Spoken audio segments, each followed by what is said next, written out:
স্বাগতম হৃদিতা শেহরিনে। সাহিত্যের অমূল্য ধনভাণ্ডার থেকে বাছাই করা কিছু মণিমাণিক্য নিয়ে সাজানো আমাদের এই নিয়মিত আয়োজন। হাই, আমি হৃদিতা শেহরিনের এই নিয়মিত আয়োজনে আজ আপনাদের জন্য থাকছে সৈয়দ মুস্তাফা সিরাজের লেখা কর্নেলের গল্প নীলচক্ষু চরিত কথা। গল্পটি আমরা নিয়েছি দেশ পাবলিকেশন থেকে প্রকাশিত কর্নেল সমগ্র 9 থেকে। শুরু হচ্ছে নীলচক্ষু চরিত কথা। রাতের খাওয়া সেরে অভ্যাস মতো ড্রয়িং রুমে চুরুট টানতে টানতে একটা বই পড়ছিলাম। বইটা পরগাছা সংক্রান্ত। হার্চফিল্ড নামে এক মার্কিন বিজ্ঞানী গবেষণা করে দেখেছেন প্রকৃতিতে পরগাছার প্রকৃত ভূমিকাটা আসলে কী। এক একটি পরগাছার শিকড়ে নাকি এক ধরনের অদ্ভুত জীবাণু থাকে এবং তাদের সংখ্যা নাকি কোটি কোটি। বাতাসে সেই সব জীবাণু চারিদিকে বহু দূর অবধি ছড়িয়ে পড়ে, আর তাতে মাটির উর্বরতা বেড়ে যায় কয়েক গুণ। এ যুগে ক্রমাগত রাসায়নিক সার প্রয়োগে জমির উর্বরতা শক্তি নষ্ট হয়ে যাচ্ছে, তাই ডক্টর হার্চফিল্ডের বক্তব্য পরগাছার ওই সব জীবাণু এক্ষেত্রে কাজে লাগানো সম্ভব। বিষয়টি আগ্রহ উদ্দীপক, তাই খুব মন দিয়ে পড়ছিলাম এবং আমার অভিজ্ঞতার সঙ্গে যাচাই করতে চাইছিলাম। কিন্তু সহসা বিরক্তিকর টেলিফোনের শব্দ। হাত বাড়িয়ে রিসিভার তুলে সাড়া দিতেই কোনো মহিলার কণ্ঠস্বর ভেসে এলো। আমি কর্নেল নীলাদ্রি সরকারের সঙ্গে কথা বলতে চাই। বলছি, আপনাকে এত রাতে বিরক্ত করবার জন্য খুব দুঃখিত, কিন্তু আমার না উপায় ছিল না। আপনি কোত্থেকে বলছেন জানতে পারি? ভবানীপুর থেকে। আমার নাম উর্মিমালা রায়। বলুন। আপনাকে মুখোমুখি কিছু কথা বলবার আছে। প্লিজ, যদি কাল সকালের দিকে কিছুক্ষণ সময় দিতে পারেন আমার খুব সুবিধে হতো। কথাটা কি টেলিফোনে বলা যাবে না? না প্লিজ কর্নেল সরকার। আচ্ছা ঠিক আছে, সকাল 8টা থেকে 10টার মধ্যে আসুন। ধন্যবাদ, অসংখ্য ধন্যবাদ কর্নেল সরকার। রাখছি। ফোনটা রেখে আবার বইটার পাতায় মনোনিবেশ করলুম। কিন্তু একটু পরে টের পেলুম ভবানীপুরের জনৈকা উর্মিমালা রায় আমাকে উত্ত্যক্ত করেছে। তার কণ্ঠস্বর ছিল চাপা, খুব দ্রুত কথা বলছিল সে। বাড়ির লোকজনের অজ্ঞাতসারে কি সে আমাকে ফোন করেছিল? আমার জীবনে এ ধরনের টেলিফোন নতুন কোনো ঘটনা নয়, এবং এও সত্য এ ধরনের টেলিফোন কোনো বিষয়ে আমার একাগ্রতা নষ্ট করে বারবার। বইটা অগত্যা টেবিলে রেখে শুতে গেলুম। দেয়াল ঘড়িতে তখন প্রায় 10:30 বাজছে। উর্মিমালা রায় এলো পরদিন সকাল 8:30 নাগাদ। টেলিফোনে তার কণ্ঠস্বর শুনে মনে হয়েছিল কোনো মধ্যবয়সী মহিলা হবে, কিন্তু যে এলো তাকে তরুণী বা যুবতী যে কোনো একটা শব্দে অভিহিত করা চলে। চেহারায় আপাত দৃষ্টিতে তীক্ষ্ণ লাবণ্য থাকা সত্ত্বেও চাউনিতে বিষণ্ণ চঞ্চলতা স্পষ্ট। ঘরে ঢুকেই সে আমার পা ছুঁয়ে প্রণামের চেষ্টা করেছিল। আমি তাকে নির্বৃত্ত করে বসতে বললুম। সোফায় বসে মৃদুস্বরে বলল, আমার মামা অরবিন্দ চৌধুরী। মামার বাড়িতে একবার আপনাকে দেখেছিলুম। মামা বেঁচে নেই, আপনি হয়তো জানেন। অবাক হয়ে বললুম, তুমি অরবিন্দ চৌধুরীর ভাগ্নি? কি আশ্চর্য! রাতে এই পরিচয়টা দিলে না কেন? তাছাড়া আমার মনে হচ্ছিল তুমি চুপি চুপি আমাকে টেলিফোন করেছ, তাই কি? উর্মিমালা বলল, হ্যাঁ, বাবাকে লুকিয়ে আপনাকে ফোনটা করেছিলাম। কাল বিকেলে সাউদার্ন অ্যাভিনিউতে মামার বাড়ি গিয়েছিলাম। আপনার ফোন নাম্বার ঠিকানা মামিমা জানেন কি না সন্দেহ ছিল। দেখলুম উনি জানেন, ওখান থেকে আপনাকে ফোন করেছিলাম, কিন্তু আপনি তখন বেরিয়েছিলেন। হ্যাঁ, ফিরেছিলাম রাত 9:15। কিন্তু ষষ্ঠী আমাকে বলেনি। ষষ্ঠীচরণ কফি আনছিল। আমার কথাটা কানে যেতে জিভ কেটে থমকে দাঁড়ালো। বলতে ভুলে গিয়েছিলাম বাবা মশাই, তখন টিভিতে একটা ভালো বই হচ্ছিল, তাই। চোখ কটমট করে তাকিয়ে বললুম, খুব হয়েছে, কফি দে। ষষ্ঠী ঝটপট কফি ট্রে সোফার সেন্টার টেবিলে রেখে চলে গেল। উর্মিমালা কফি খেতে চাইছিল না, কিন্তু আমি যথারীতি বললুম, কফি নার্ভ চাঙ্গা করে, কফি খাও। আমার পীড়াপিড়িতে সে কফিতে চুমুক দিয়ে বলল, মামার কাছে আপনার অনেক গল্প শুনেছিলাম, মামিমাও আপনার কথা বলতেন। তুমি কি তোমার মামিমাকে বলেছ কেন আমার ফোন নাম্বার বা ঠিকানা চাইছো? না, আমি বলেছি আমার এক বন্ধু বিপদে পড়েছে, সে আপনার সাহায্য চায়। তুমি কি বিপদে পড়েছ? উর্মিমালা একটু চুপ করে থাকার পর বলল, আমার বাবার নাম গগনেন্দ্রনাথ রায়, জেদি আর অহংকারী স্বভাবের মানুষ। পূর্বপুরুষ জমিদার ছিলেন, সেই নিয়ে তার অহংকার। আমি বাবার একমাত্র সন্তান, আমার মা বেঁচে নেই। গত বছর মার্চে আমার ইচ্ছের বিরুদ্ধে বাবা একজনের সঙ্গে আমার বিয়ে দিয়েছিলেন। আমার ইউনিভার্সিটিতে আর পড়া হলো না। অনেক স্বপ্ন ছিল, সব ভেঙে গেল। আমার স্বামী সন্দীপ, সে হঠাৎ থেমে গেল, কফির পেয়ালা রেখে মুখ নামালো। লক্ষ্য করলুম নিচের ঠোঁট কামড়ে ধরে সে আত্মসম্বরণের চেষ্টা করছে। আমি আস্তে করে তাকে ডাকলুম, উর্মি। বলছি, একটু সময় দিন প্লিজ। তোমার স্বামী তোমার উপর অত্যাচার করত, এই তো?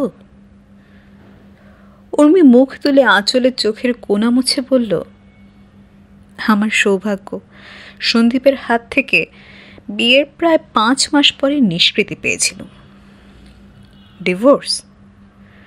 না, ওদের কোম্পানির কাজে দিল্লি যাওয়ার পথে ট্রেন অ্যাক্সিডেন্টে সন্দীপ মারা যায়। উর্মির দিকে তীক্ষ্ণ দৃষ্টিতে তাকিয়ে বললুম, তোমার বিপদটা কি বলো তো? আগস্টে সন্দীপ মারা গেল। বাবা আমাদের সম্পর্কের কথা জানতেন না, জানতে দিইনি। অভিনয় করেই চলতুম বলা যায়। বাবা সেকেলে মানুষ, তার অজস্র সংস্কার ছিল। বাবাকে সন্তুষ্ট রাখার জন্য আমি বিধবা সেজেছিলাম। পরের মাসে বাবা আমার মনে শান্তি আসবে বলে পুরী নিয়ে গেলেন। সেখানেই আমার বিপদের শুরু। কি বিপদ? এক বিকেলে সমুদ্রের তীরে বাবার সঙ্গে বেড়াচ্ছি। হঠাৎ একটা লোক এসে সামনে দাঁড়ালো। রোগা গড়ন, মাথায় এক রাশ চুল। কিন্তু চমকে গিয়েছিল মোর দুটো চোখ দেখে, অদ্ভুত নীল চোখ। অমন চোখ হিংস্র জন্তুদের মধ্যে দেখেছি। সেই নীল চোখ থেকে যেন ছটা বেরোচ্ছে। উর্মি জোরে শ্বাস ছেড়ে আসতে বলল, পরে মনে হয়েছিল আমার দেখার ভুল, কিন্তু ওটা আমার ফার্স্ট ইমপ্রেশন। হিংস্র জন্তুর মতো নীল চোখ? হ্যাঁ, কিন্তু লোকটার আচরণ নম্র। বাবাকে নমস্কার করে বলল, আমি কাল থেকে লক্ষ্য করছি স্যার, আপনি আপনার সধবা মেয়েকে বিধবা সাজিয়ে রেখেছেন কেন? কথাটা শুনে আমি ভেবেছিলুম লোকটা শুধু পাগল নয়, দুষ্ট প্রকৃতিরও। মেয়েদের উত্ত্যক্ত করা হয়তো ওর স্বভাব। এদিকে বাবা তো প্রথমে খুব চটে গিয়েছিলেন, লোকটাকে ধমক দিয়ে চলে যেতে বলেছিলেন, কিন্তু সে বাবাকে গ্রাহ্যই করল না। একটু হেসে বলল, স্যার, আমি স্পষ্ট দেখতে পাচ্ছি ওর জামাই বেঁচে আছে। বাবার অদ্ভুত কিছু সংস্কার আছে, সেটা তো আপনাকে বলেছি। উনি বললেন, তুমি কি জ্যোতিষী? লোকটা বলল, না স্যার, কোনো কোনো সময় আমার এটা হয়, ইনটিউশন বলতে পারেন। কাউকে দেখা মাত্র তার ভূত ভবিষ্যৎ স্পষ্ট দেখতে পাই। ইনটিউশন কথাটা শুনে বুঝতে পারলুম লোকটা শিক্ষিত। বাবা ওকে কি একটা প্রশ্ন করতে যাচ্ছিলেন, কিন্তু লোকটা বলল, এখন আর কিছু বলতে পারবো না স্যার, আবার যদি আমার ইনটিউশন আসে তখন বলবো। তারপর লোকটাকে দেখে না আমার অস্বস্তি হচ্ছিল। হোটেলে ফিরে বাবাকে বুঝিয়ে বললুম, পুরীর সমুদ্র তীরে দুর্বৃত্তরা নানা ছলে উত্ত্যক্ত করে, তাছাড়া এখানে বড় ভিড়, বরং গোপালপুরে গেলে আমরা নির্জনের সমুদ্র দেখার আনন্দ পাব। যাই হোক, আমার পীড়াপিড়িতে বাবা পরদিন সকালে আমাকে নিয়ে গোপালপুর রওনা হলেন। গোপালপুরে আমরা পূর্বাচল হোটেলে উঠলাম। পরদিন সকালে বাবার সঙ্গে সি বিচে হাঁটছি, হঠাৎ দেখি সেই নীলচক্ষু লোকটা একটা পাথরের উপর বসে আছে। আমাদের দিকে মুখ ফেরাতেই তার নীল চোখে আবার সেই ছটা দেখতে পেলুম। চমকে উঠলুম, বললুম, সেই লোকটা। বাবাও তাকে দেখে চমকে উঠলেন। এবার বাবা তাকে চার্জ করলেন, কে তুমি, কেন আমাদের ফলো করে বেড়াচ্ছ, তোমাকে পুলিশের হাতে দেব। লোকটা শুধু একটু হেসে বলল, স্যার, আমি এই মুহূর্তে বলতে পারবো না কেন এখানে এসেছি, হয়তো আমার সেই ইনটিউশন। বাবা জিজ্ঞেস করলেন, কে তুমি, নাম কি, থাকো কোথায়? সে বলল, আমার নাম মাধব, আমি কলকাতায় থাকি, আপনাদের মতো পুরীতে বেড়াতে গিয়েছিলাম, তারপর কেন জানি না আমাকে এখানে চলে আসতে হলো। তবে স্যার, আমি কিন্তু আপনাদের ফলো করে আসিনি, ওই যে বললুম ইনটিউশন। উর্মির কথা শুনে বুঝতে পারছিলাম না সে সত্যি বলছে নাকি বানিয়ে বলছে, এবং এসব বলার পেছনে তার প্রকৃত উদ্দেশ্যটাই বা কী। চুরুটটা নিভে গিয়েছিল, লাইটার জেলে ধরিয়ে নিলুম। বললুম, কিন্তু তোমার বিপদটা কি? উর্মি বলল, সংক্ষেপে বলছি। তারপর আমার আপত্তি সত্ত্বেও বাবা মাধবের সঙ্গে ভাব জমিয়ে ফেললেন। তার ইনটিউশনের খেলা শুরু হলো। সন্দীপ নাকি ট্রেন দুর্ঘটনায় মারা যায়নি, সে নাকি কলকাতায় নাম হারিয়ে ছদ্মবেশে ঘুরছে। তার চেয়েও সাংঘাতিক কথা, সে নাকি তার কোম্পানির কয়েক লক্ষ টাকা তছরূপ করেছিল। আমি বললুম, ট্রেন দুর্ঘটনাটা কোথায় হয়েছিল বলতে পারো? মোগলসরাইয়ের কাছে। সন্দীপের লাশ শনাক্ত করা হয়েছিল নিশ্চয়ই। শনাক্ত করতে গিয়েছিলেন আমার বাবা আর আমার শ্বশুর মশাই, কিন্তু মুখোমুখি দুটো ট্রেনের সংঘর্ষ। ফার্স্ট ক্লাসের যাত্রী তালিকায় সন্দীপের নাম ছিল, সেই কোচটা একেবারে গড়িয়ে গেছিল। দলা পাকানো বডিগুলো শনাক্ত করা আর সম্ভব হয়নি। রেলওয়ে সন্দীপের জন্য 1 লক্ষ টাকা ক্ষতিপূরণ দিয়েছিল। বাবার চাপে আমি সই করেছিলাম শুধু। টাকাটা ব্যাংকে আমার অ্যাকাউন্টে জমা আছে। কোম্পানির কয়েক লক্ষ টাকা তছরূপের জন্য সন্দীপের বিরুদ্ধে কোর্ট কেস তো থাকা উচিত। মৃত লোকের নামে মামলা করা যায় না শুনেছি। সন্দীপের নিজের কোনো প্রপার্টিও ছিল না। তছরূপের কথা কি কোম্পানির সূত্রে জেনেছিলে? না, মাধবের ইনটিউশন। তবে আশ্চর্য ব্যাপার, কোম্পানি আমার শ্বশুর অজিতবাবুর সঙ্গে পরে যোগাযোগ করেছিল। শ্বশুর মশাইকে কদিন আগে বাবা ফোন করে একথা জানতে পারেন। এদিকে বাবা মাধবের ইনটিউশনের ঠেলায় অস্থির, প্রায় মাধবের সঙ্গে বেরিয়ে পড়ছেন সন্দীপের খোঁজে। কিন্তু তোমার বিপদটা কি? মাধব কিছুদিন থেকে আমাকে বলছে তার সঙ্গে আমি গেলে সন্দীপকে খুঁজে বের করা তার পক্ষে নাকি সহজ হবে। সে খুলেই বলেছে আমাকে সে টোপ হিসেবে ব্যবহার করতে চায়। তোমার বাবা জানেন এ কথা? জানেন। ওই নীলচক্ষু লোকটার কথায় বাবার অগাধ বিশ্বাস। কিন্তু আমার না কেন যেন মনে হচ্ছে মাধবের সঙ্গে একা কোথাও গেলে আমার বিপদ হবে। আমি ওর ইনটিউশন সম্পর্কে নিশ্চিত হতে পারিনি। আমার ধারণা লোকটা আমার কোনো সর্বনাশ করার উদ্দেশ্যেই বাবাকে বশ করেছে। একটু ভেবে নিয়ে বললাম, মাধবকে সঙ্গে নিয়ে আমার কাছে আসতে পারো? হয়তো পারি, কিন্তু আপনার বাড়ি আসার পথে যদি। উর্মি চুপ করল। ওর অসমাপ্ত কথাটার মানে বুঝতে পারলুম। বললুম, এক কাজ করো, আজ বিকাল 4টে তোমাদের বাড়ির কাছাকাছি আমি দাঁড়িয়ে থাকব। তুমি ট্যাক্সি করে মাধবের সঙ্গে বেরোবে। উর্মি দ্রুত বলল, আমাদের একটা গাড়ি আছে, সাদা মারুতি জিপসি। আমি ড্রাইভ করেই এখানে এসেছি। তাহলে তো ভালোই। আজ বিকাল 4টে। তুমি এই কাগজে তোমার বাড়ির ঠিকানা আর একটা ম্যাপ এঁকে দাও। আমি কোথায় অপেক্ষা করব সেখানে টিক দিয়ে দিচ্ছি। উর্মির ঠিকানা এবং রাস্তার ম্যাপ এঁকে দিল। আমি একটা জায়গায় টিক এঁকে দিলুম। তারপর সে বেরিয়ে গেল। কথা মতো বিকাল 4টে আমি নির্দিষ্ট জায়গায় অপেক্ষা করছিলাম। মিনিট 15 পরে একটা সাদা মারুতি এসে কাছাকাছি দাঁড়ালো। উর্মি মুখ বাড়িয়ে একটু হেসে বলল, কর্নেল মামা, আপনি এখানে? বলল, তুমি উর্মি না? কি আশ্চর্য, আমাকে দেখে আপনি চিনতে পারছেন না? পারছি না মানে? খুব পারছি। আপনি এখানে কি করছেন? একটা কাজে এসেছিলাম, ট্যাক্সির জন্য দাঁড়িয়ে আছি। আসুন আসুন, আপনাকে পৌঁছে দিয়ে যাব। সামনের সিটে তার বাঁ দিকে যেমন তেমন একটা ফতুয়া আর একটা প্যান্ট পরা লোক বসেছিল। সে আমাকে দেখছিল। তার চোখ সত্যি অস্বাভাবিক মিলছে, তবে কোনো ছটা দেখলুম না।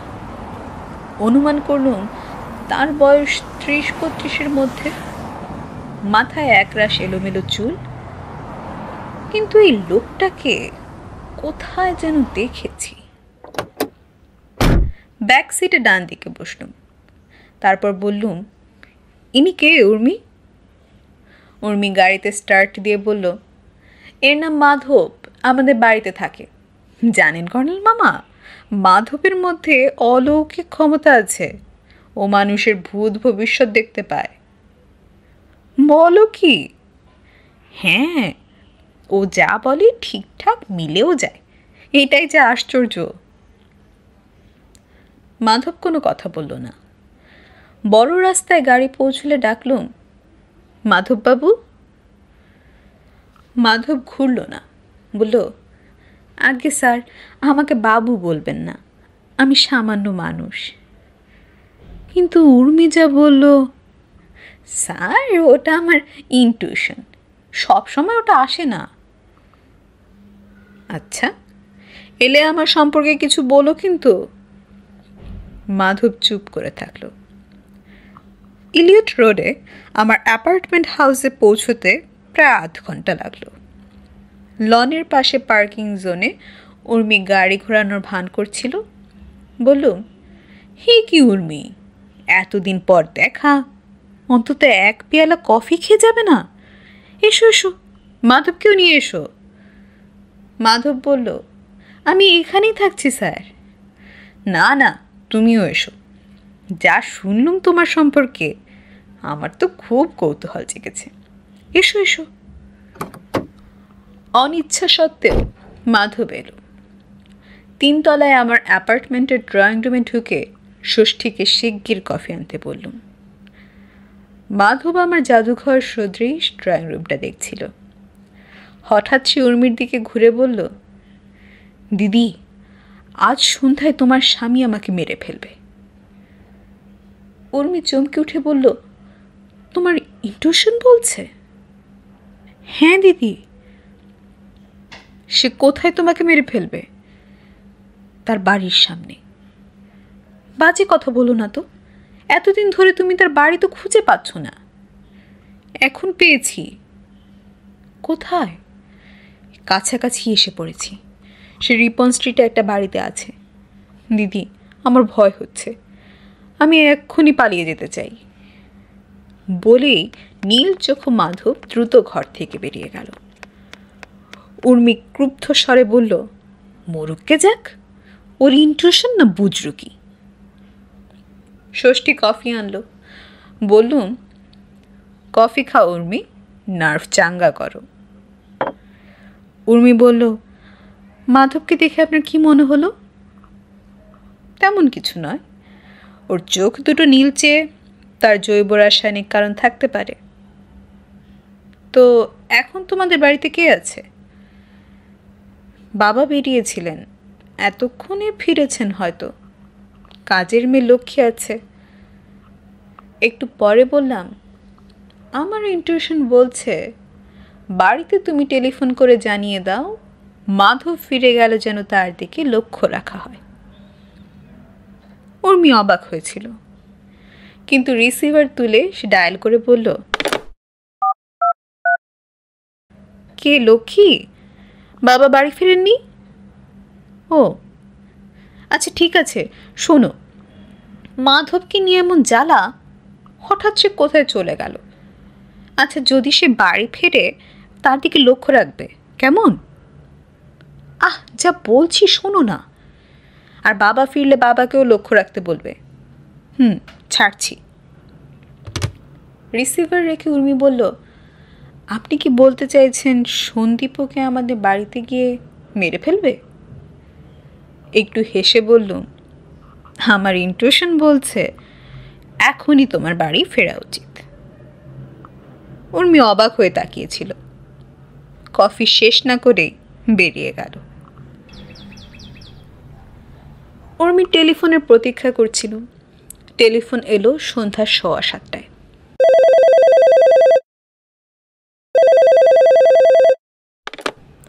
উর্মি বলল, কর্নেল সরকার, বড় অদ্ভুত ব্যাপার।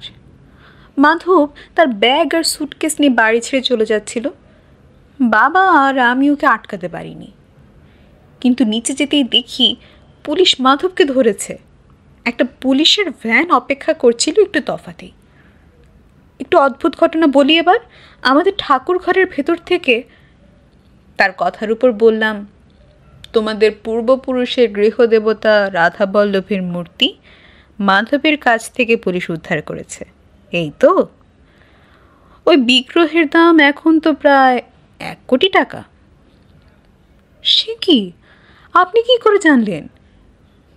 Intuition darling. Please colonel Sarkar, joke শোনার মুড আমার নেই। জোক নয় উর্মি, তোমার মামা আমার ঘনিষ্ঠ বন্ধু ছিলেন। তার কাছেই তোমাদের বাড়ির গৃহদেবতার কথা শুনেছিলাম। এদিকে মাধবকে দেখা মাত্রই আমি চিনতে পেরেছিলাম মাধবেরও আমাকে চেনার কথা। ওই নীলচক্ষু ধূর্ত লোকটা বছর 5 আগে ভুবনেশ্বর থেকে একটা মূল্যবান বিগ্রহ চুরি করেছিল। তাকে আমি ধরেছিলাম। যাই হোক, আমাকে দেখতে পাওয়া এবং আমার এখানে আসার পর মাধব স্বভাবতই পালিয়ে যেতে চেয়েছিল। তুমি চলে যাবার পরই ভবানীপুর থানায় রিং করে আমি পুলিশকে তোমাদের বাড়ির ঠিকানা দিয়ে রেখেছিলাম।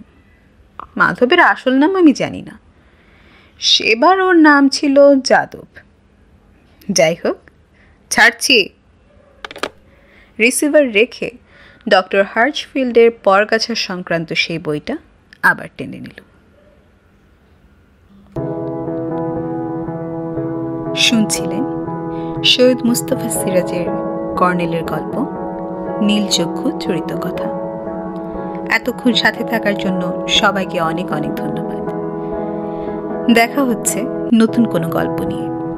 সে পর্যন্ত সবাই ভালো থাকুন, সুস্থ থাকুন এবং হৃদিতা শেহরিনের সাথেই থাকুন।